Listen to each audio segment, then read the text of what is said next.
Egypt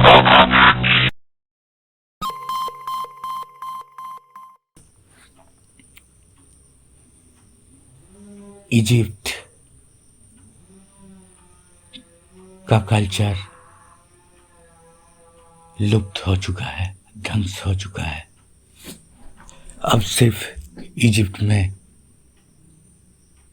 कुछ अवशेष बचा है, मलबा बचा है।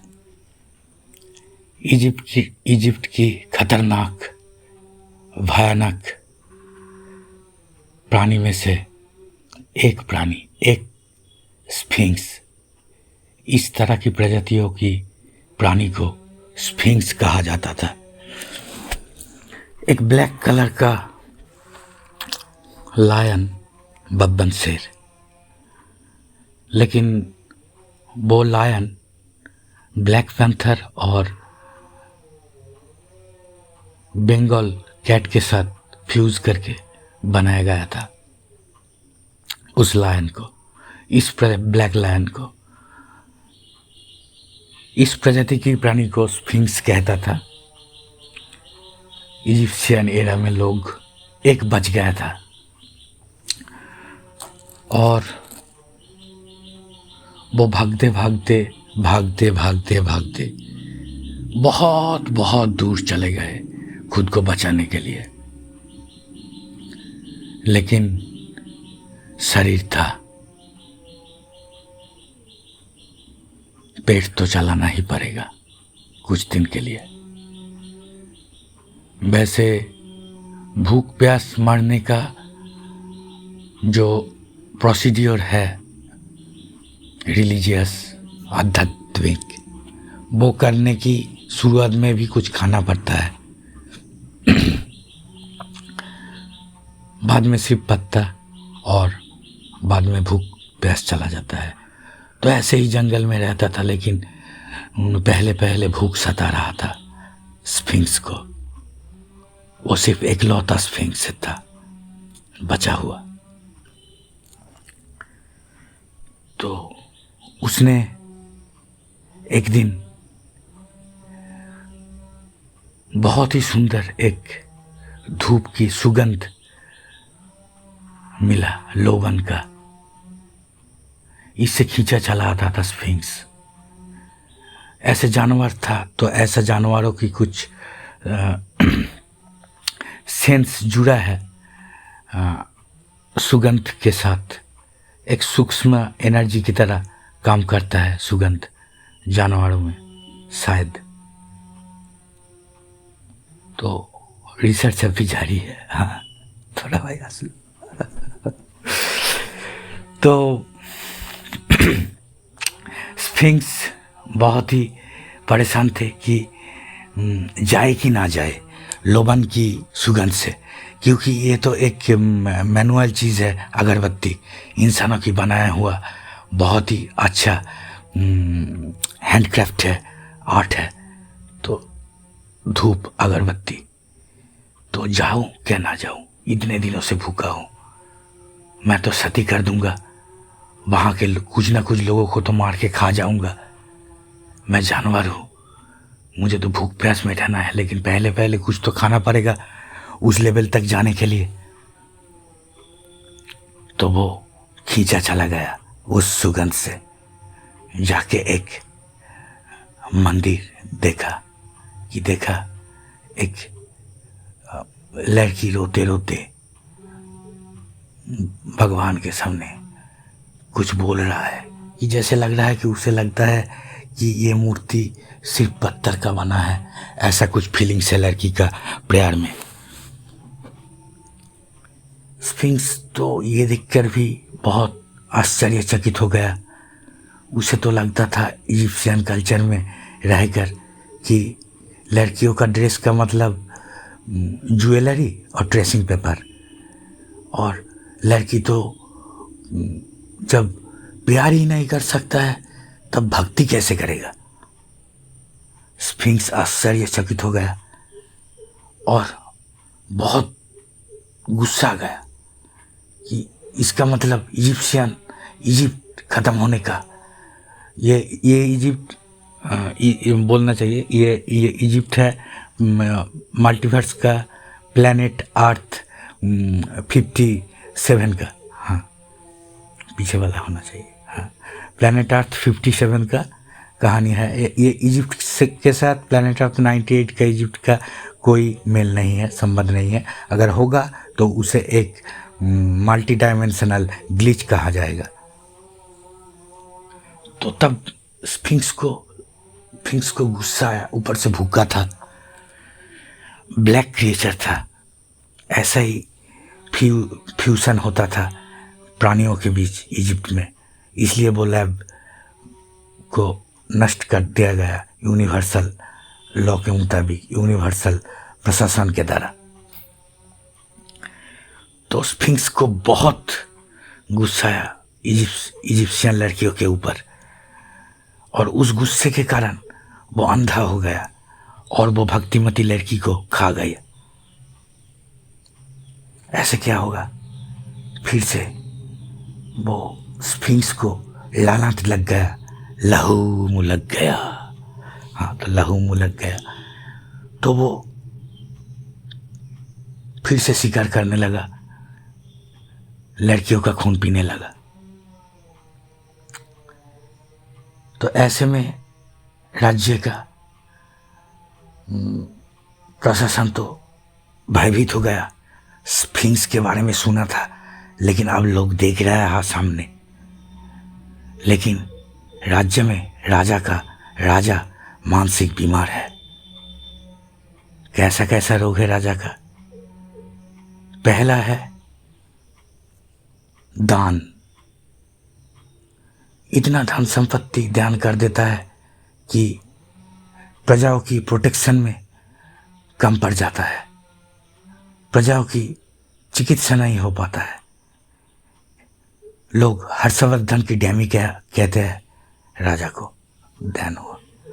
ध्यान इतना कॉन्सेंट्रेट हो जाता है तो लेवल क्रॉस कर जाता है, ओवर कॉन्सेंट्रेशन।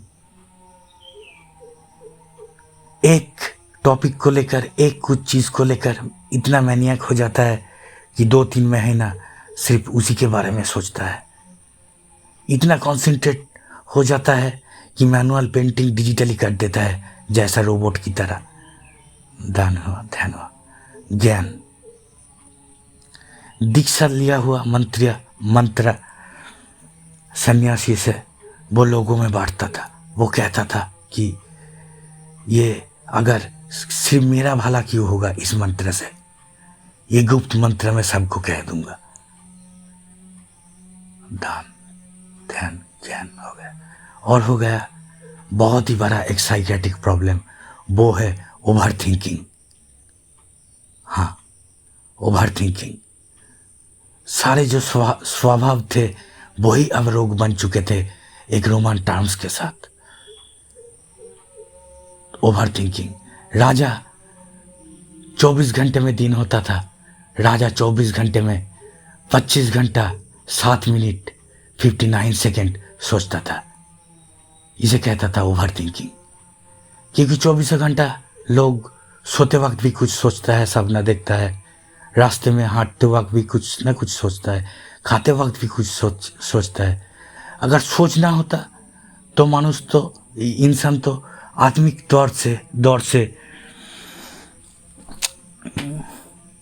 मर जाता।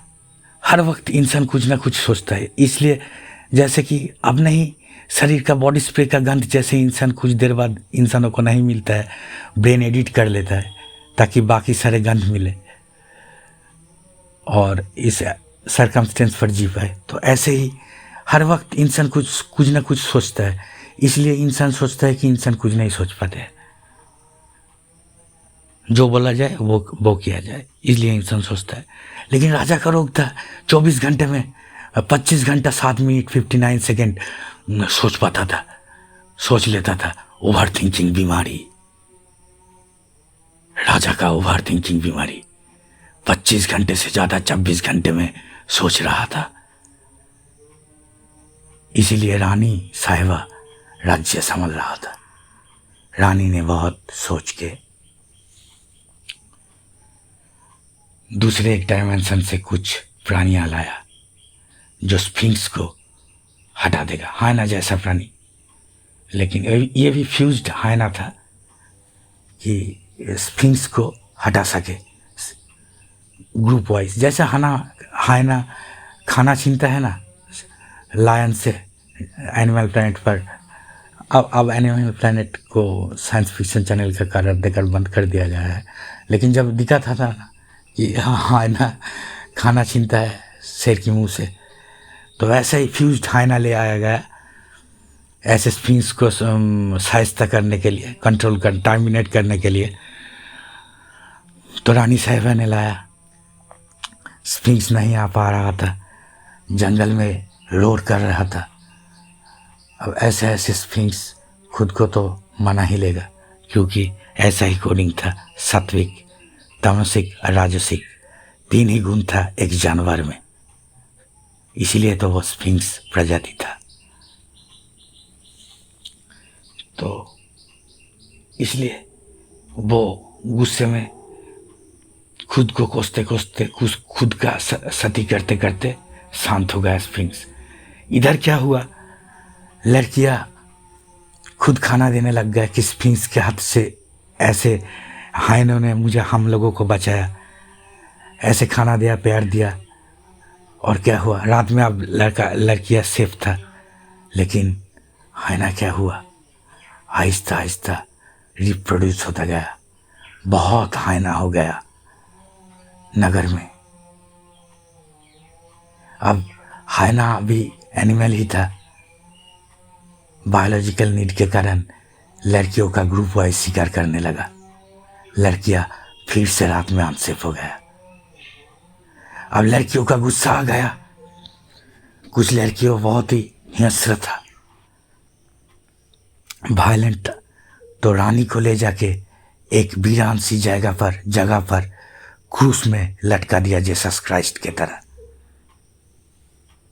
सुबह से दर्द में यंत्रणा भोग किया और उसे की लगा कि उसने एक खाई खोला खुद ही, और उसमें से कुछ क्रोकोडाइल आया और आके उसको काट रहा है और उसको ऐसा दर्द हो रहा है।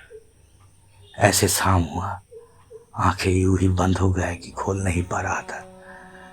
तब उसने कुछ महसूस किया कि एक लोग कुछ कुत्तों के साथ आया और उसको क्रूज से लेकर कंधे में सुलाकर कहीं ले जा रहा है।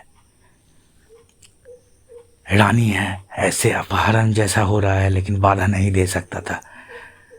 सुबह से शाम तक वो क्रूज में लटका हुआ था। रानी साहिबा था, बहुत ही पावर था, इम्यूनिटी पावर। तो गया, कुछ पक्षी की आवाज आ रही थी रानी साहिबा की कान पर। देखा कि सुबह हुआ है। इतना अच्छा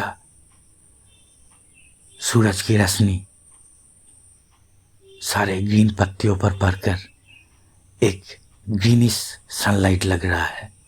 सुबह उठकर कितना अच्छा फ्रीक्वेंसी है सनलाइट का।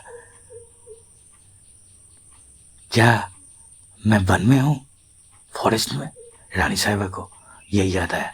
ये सोच पाता कि उसे याद आया मैं देख कैसे पा रहा हूँ।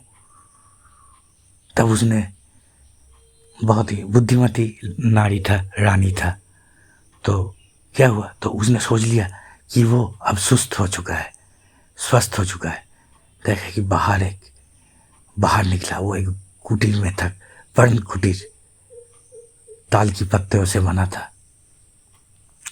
रानी साहिबा सब देखा कि ताल की पत्तियों की कुटीर में मैं हील हो गया, ऐसा वाला डेंजर से एक पर्ण कुटीर में।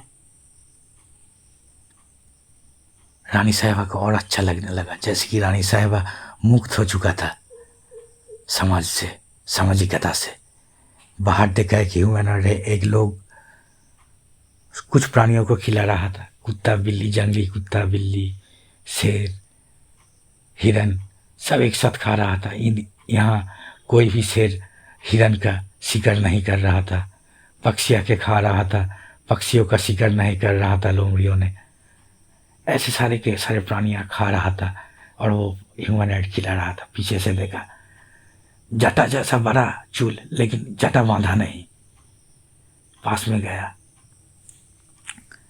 लड़की रानी साहिबा था, सूक्ष्म शक्ति का ट्रेनिंग मिला था गुरुकुल में मेंटर से। जब बाप के वहाँ था तब मेंटर ने बहुत अच्छा सिखाया था सब कुछ, कला पकड़ने की क्षमता। तो देखा कि उसने बहुत ही जल्दी महसूस कर लिया कि जो सारे ये जो शेर है, ये शेर नहीं, ये शेरनी है। ये हिरन नहीं, ये हिरनी है। ये बिल्ली है, ये कुत्ता नहीं, ये कुत्ती है। सारे फेमिनाइन है। ह्यूमनॉइड के ऊपर बहुत इंटरेस्ट पैदा हुआ। एक तो वीरान जगह से ले आकर ट्रीटमेंट करके स्वस्थ किया। ऐसी गहरी जंगल में ऐसे रहता है सारियल कैरेक्टर। बहुत ही क्यूरियस हो गया रानी साहिबा। रानी गया ह्यूमनॉइड के सामने। ह्यूमनॉइड सिर्फ रानी की तरफ देखा और बोला, मैं कोई ह्यूमनॉइड नहीं हूँ। भले ही मेरा उंगली ह्यूमनॉइड की तरह है, लेकिन मैं ह्यूमनॉइड ही नहीं हूँ। आपका प्रॉब्लम क्या जानता है रानी साहिबा? आप लड़की हो, इसलिए मैं जानता हूँ। आपने दास बनाना चाहा, इसलिए देखो अब तुम दासी बन गए हो और नतीजा तुम भुगत चुके हो।